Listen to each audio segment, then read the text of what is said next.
We visit Angler's Covey in Colorado Springs, Colorado, to see fly fishing guide Robert Younghands. Younghands talks about his DVD Entomology for the Fly Fisher. I'm the bug guy, and that's my thing, and I got the top selling DVD. Spinny and 11 Mile are going to be the two best options for South Park right now. That's going to be the main, and that's where we're doing most of our guiding as well. We do have Spinny, and we do have Reservoir, and we do have 11 Mile Reservoir.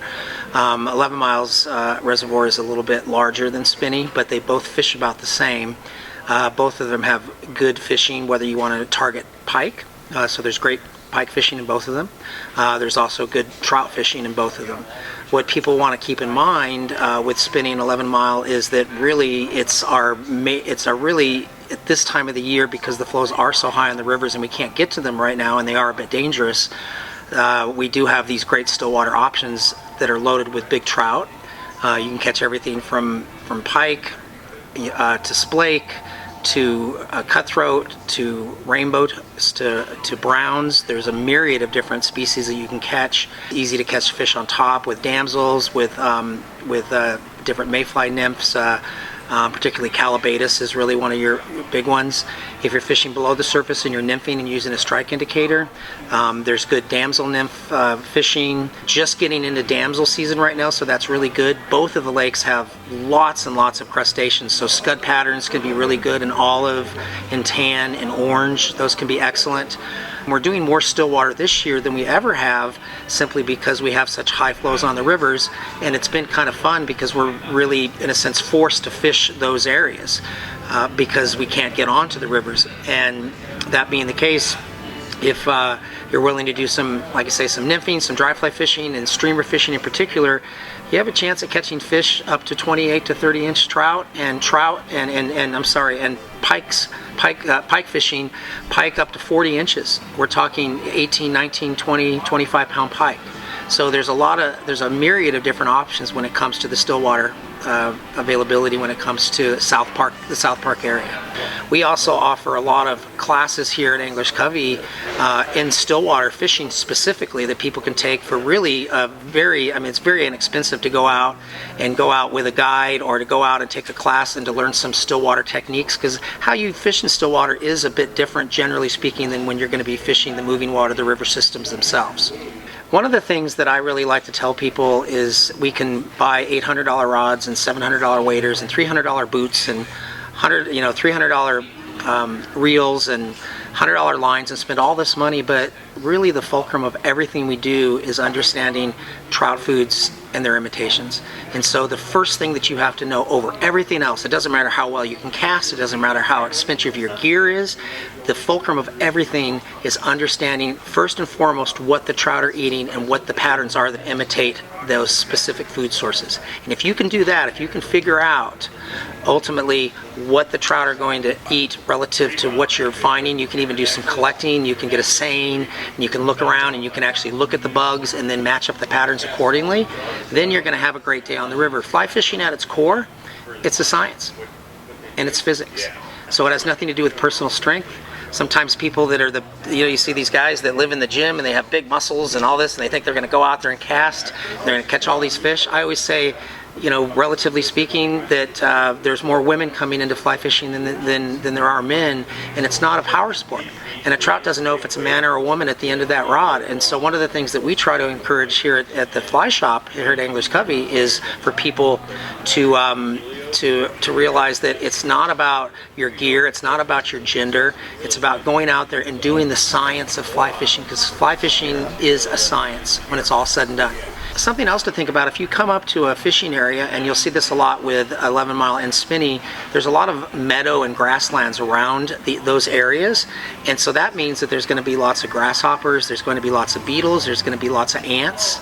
And so one of the things that we turn to in dry fly fishing is imitating things that you see before you even get in the water. You might not see a lot of grasshoppers on the water because they don't mean to get in there, but if you walk up and there's grasshoppers all around you, or you see beetles, or you see ants and things like that, then you know that, those food sources are potentially available to the trout. And so it's not a bad idea, even if you're not seeing a lot of fish rising to the top and you're not seeing lots of terrestrials, beetles, ants, grasshoppers, things like that on the water, It doesn't mean that the fish won't actually target those particular imitations, because eventually they're going to end up in the water at some point, whether they want to or not. And fish are what we call opportunistic generalists. So anything that lands in the water, anything that's big enough for them or small enough for them to get their mouth around to eat, they're going to eat. And that could be a mouse, that could be a bee, that could be an ant, that could be a wasp, that could be a snake, that could be a lizard, it could be anything. Anything they can get their mouth around, they're going to eat. And so you can really open up your world dramatically if you look and become a good observer. That's one of the things I always tell my students, is to become a good observer.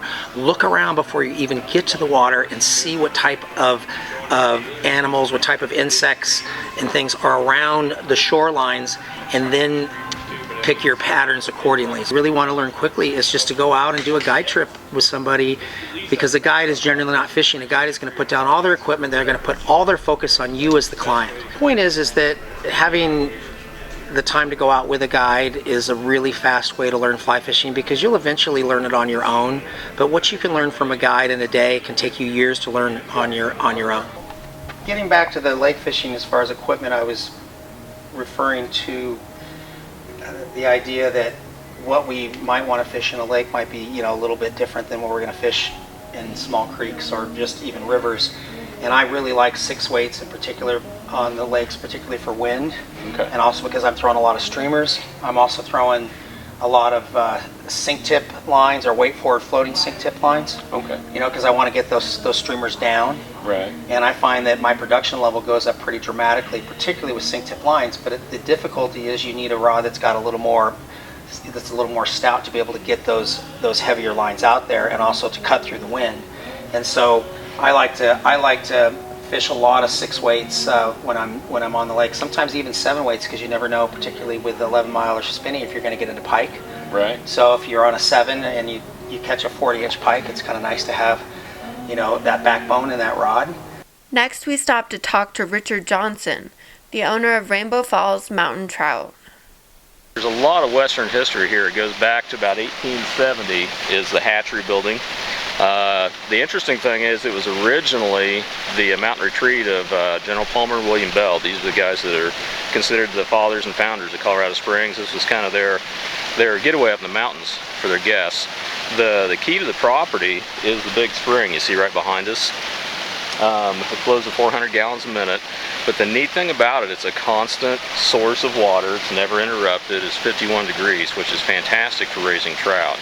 So over the years, this place was it was a Ute Indian winter campground, because that source of water never freezes. It's been a stagecoach stop. It's a commercial hatchery since that time until about the mid-90s. So it was quite the operation. What we do today is we still have the water running through the fish runs over here, and we still raise fish just for the stocking of the property itself. We do a little over 5,000 fish a year, and it'll vary. I have fish in the runs year-round. Right now there'd be closer to 8,000 fish in my runs at this point. And we just raise them in a cycle, different types of fish, different sizes of fish, and stock them through the year. We found the property in 2008. We were actually out here just on vacation. We saw a for sale sign, and at that time it wasn't open. The Hayman fire came through in 2002 and came right to the borders of the property, and the gentleman that owned it at that time had evacuated the property, and he just hadn't reopened it. So it was a little rundown. It was quite a bit rundown, actually. But it was a nice thing, because a lot of the things that the property needed were not that difficult to fix. A lot of cleanup, we've built a lot of structures, those kind of things. And what we do, we operate a private fly fishing ranch. And we sell annual memberships. People come and they'll buy an annual membership. And at that point it's very simple. It's like they own the property. They can come and go through our automated gate as they want. And what we really provide is a tranquil setting. The quality of fishing that we can do with the stocking that we do each month on the property, and just their ability to come and get away and just kind of the way the world come off their shoulders and enjoy this property. One of the really neat things when we bought the property, one of the scary things for me is I was just a businessman and a farm boy from Iowa, come to Colorado and look at a fly fishing operation, and I thought, it's a big investment and I know nothing about the business. And I really had to think about that. And one of the neatest things to happen is shortly after we bought the business, I can't remember how long it was, but Robert Younghands, people know him as the Bug Guy, calls me up, and there's just this guy Robert on the phone who says, hey, I heard you bought Rainbow Falls, can I come out and look? And I was like, yeah, sure, come on out. And so Robert comes out, and I'll never forget, first day he was here, you were running around and you were turning over rocks and telling me the name of the bugs, the ambigius, whatever, you know, and you go turn over something else. Right. And tell me what a great natural environment we had for raising trout.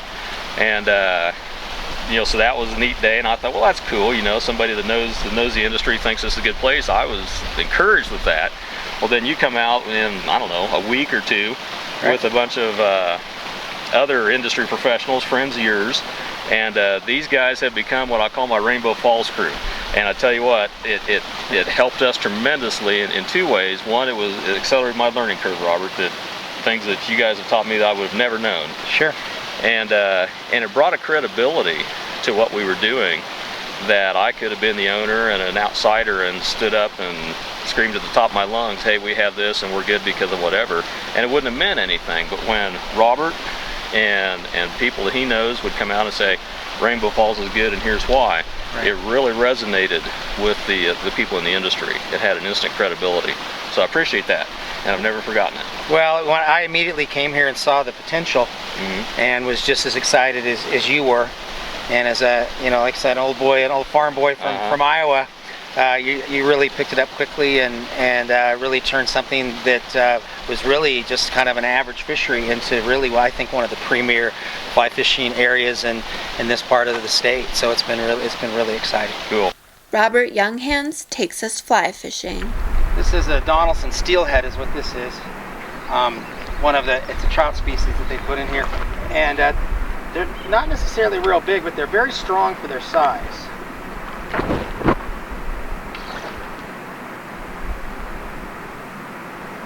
So that's a good sign. And then what I'm going to do to land him is I'm going to walk down here off this edge with my net.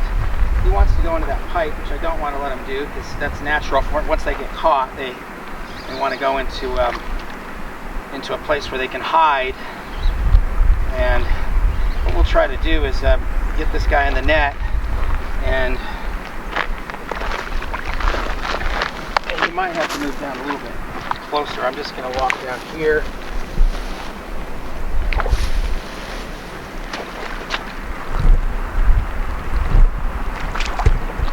That's a decent fish. Little female. You can tell she's a female. She doesn't have a lot of the male characteristics that you would normally have. Got her right in the jaw. That's perfect.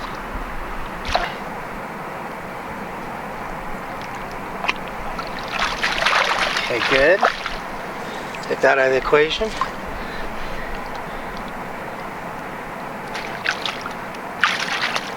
So let's take it. There you go, right there.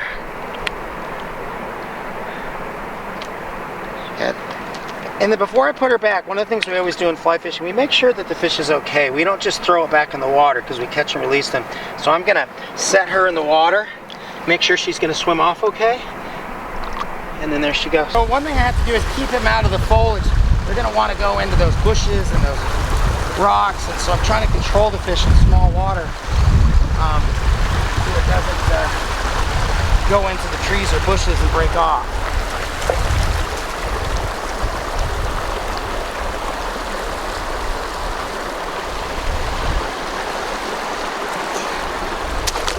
Okay, cool. Good, and she spit the egg out, which is nice. So I'm going to wet my hands here. And take that out of there. And get a little shot of her. Another fat Donaldson Steelhead. This is a male. Whoops, there he goes. Oh.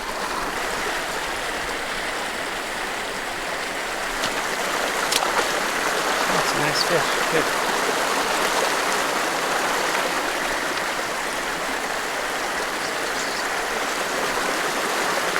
Still got some fight in him. We're still nymphing here a little bit. I'm going to put a flashback pheasant tail, which is probably my favorite nymph. About a size 14. And then I have an egg pattern on the bottom. A lot of the female fish have eggs in them right now, so I'm just putting this flashback pheasant tail back on here because we got a little bit torn up from some of the fish that we caught on here.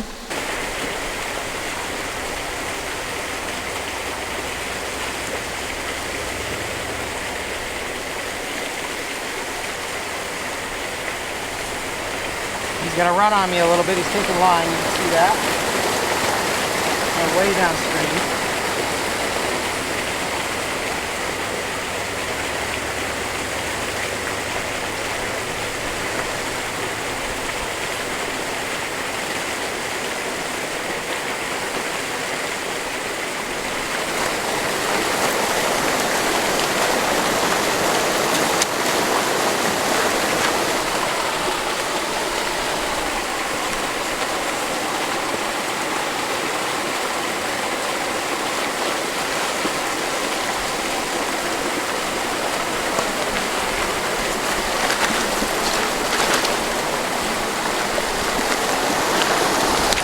Very nice, on the dry fly, on an Amy's Ant, red. I'm gonna wet my hands there.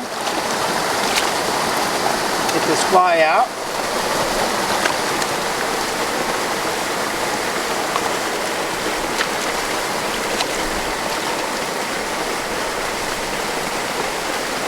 You can see him right there.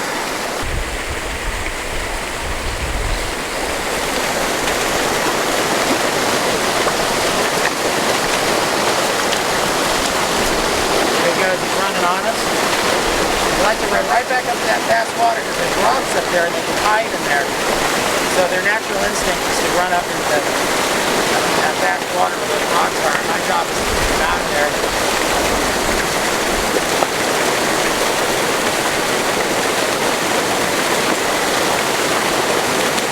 Making the other fish a little crazy. They're chasing them around.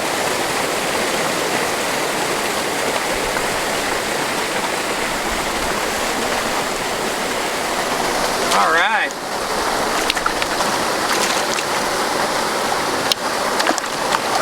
So we always keep the fish in the water when we're removing the hook. That way they can breathe.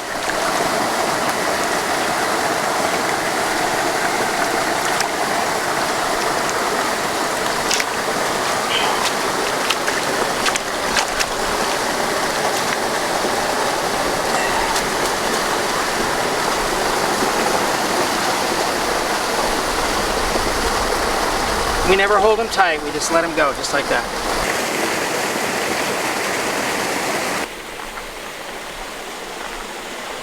He's running all the way across on me. That's a good fish. Good fish.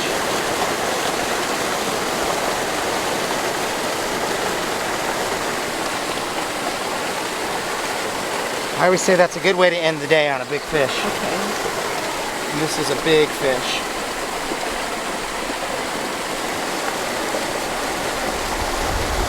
I was just kind of letting that sit in the water. And he hit it. Nice fish, huh? I need to grab my net.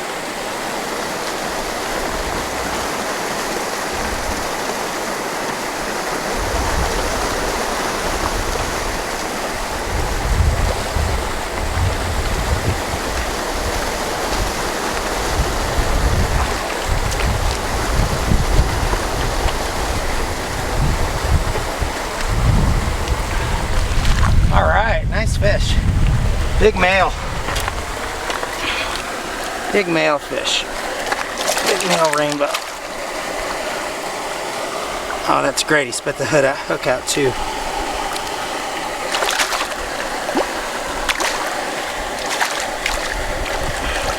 Letting him settle down a little bit. Let's see that big jaw on him. That's how we know it's a male. Get that line off of him. There we go. Right there. Nice 18-inch rainbow. Okay, I'm going to make sure. Bigger ones sometimes take longer to revive. I want to make sure he's okay. Nope, he's fine. So we had some pretty tough conditions today. It's hot. We're at the end of September right now. The water's warm. It can be difficult to fish.